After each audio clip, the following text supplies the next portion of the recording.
욥기를 아주 꼼꼼하게 읽은 독자라면은 지금 이러한 주장이 얼마나 말이 안 되는 것인가를 파악하실 수 있을 겁니다.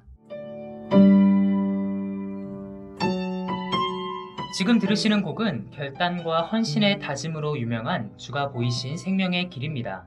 예수 그리스도의 십자가 길이 고난의 길이지만은 동시에 영광의 길이기 때문에 나를 단련해 달라고 하는 결단의 곡이죠. 신나는 버전으로는 강찬의 주의 길이라는 곡이 있습니다. 이 두 곡의 공통점은 욥기 23장 10절을 바탕으로 만들어졌다는 것입니다. 그러나 내가 가는 길을 그가 아시나니 그가 나를 단련하신 후에는 내가 순금같이 되어 나오리라. 그런데 여러분, 이 문장이 굉장히 이상하다라고 생각이 드신 적은 없으신가요? 사실 성경 전체의 이야기를 놓고 본다면 별로 이상한 구절은 아닙니다. 이러한 인식은 그리스도인에게 닥친 고난과 시련을 하나님께서 주신 하나의 연단의 과정으로 이해하는 것이죠. 이러한 자세는 참된 그리스도인이 가져야 할 자세이자 하나의 태도라고 볼 수가 있습니다. 그러나 개역개정의 욥기 23장 10절 말씀은 그렇게 썩 괜찮은 번역은 아닙니다. 개역개정이 보여주는 이 10절의 내용은 굉장히 일관성 없는 번역이고 뒤에 있는 11절과 12절의 내용과도 전혀 맞지 않는다라는 사실을 우리가 발견할 수가 있습니다.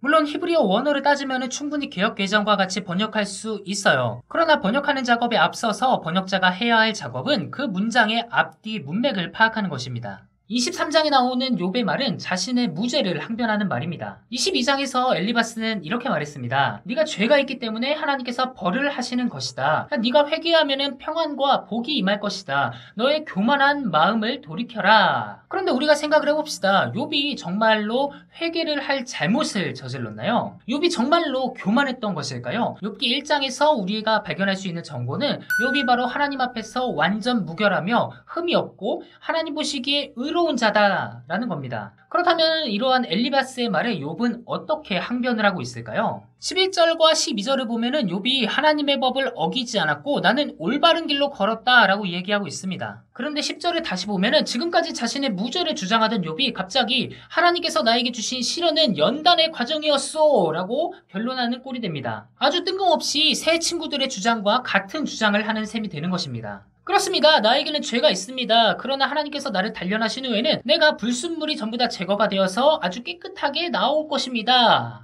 욥기를 아주 꼼꼼하게 읽은 독자라면은 지금 이러한 주장이 얼마나 말이 안 되는 것인가를 파악하실 수 있을 겁니다.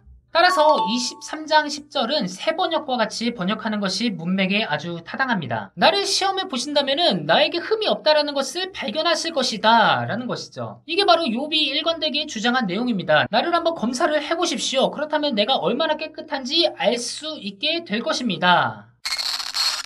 그렇다면 왜 문맥에 맞지 않음에도 번역자는 이렇게 번역을 했을까요? 아마도 번역자의 견해가 이 문장을 번역하는 데에 들어갔을 것입니다. 우리는 다음의 말씀들을 너무나 잘 알고 있죠. 우리가 환난 중에도 즐거워하나니 이는 환난은 인내를, 인내는 연단을, 연단은 소망을 이루는 줄 알미로다. 너희가 시험을 당하거든 기쁘게 여기라. 너희 믿음의 시련이 인내를 만들어내는 줄 너희가 알미라. 그러나 욥기의 내용은 로마서나 야고보서와는 조금 다릅니다. 우리는 욥기를 너무나 많이 오해하고 있습니다. 욥기의 내용은 이 고난을 받은 사람이 이 시련을 통하여서 복을 받는 과정을 보여주는 책이 아닙니다. 욥은 흠이 없고 완전한 자이며 하나님께서 보시기에 아주 의롭고 정직한 자라고 할 수 있죠. 그래서 욥은 자신에게 닥친 이러한 고난을 이해할 수가 없습니다. 23장에 나오는 욥의 말은 자신의 무죄를 항변하는 말입니다. 욥기의 문맥 자체에서는 개역개정 성경의 번역이 전혀 문맥에 맞지 않는 번역이라고 할 수 있지만은 이 구절만 딱 떼고 봤을 때 우리 인생에서는 가장 중요한 구절 중에 하나라고 할 수가 있겠습니다. 왜냐면은 우리는 어떠한 사람도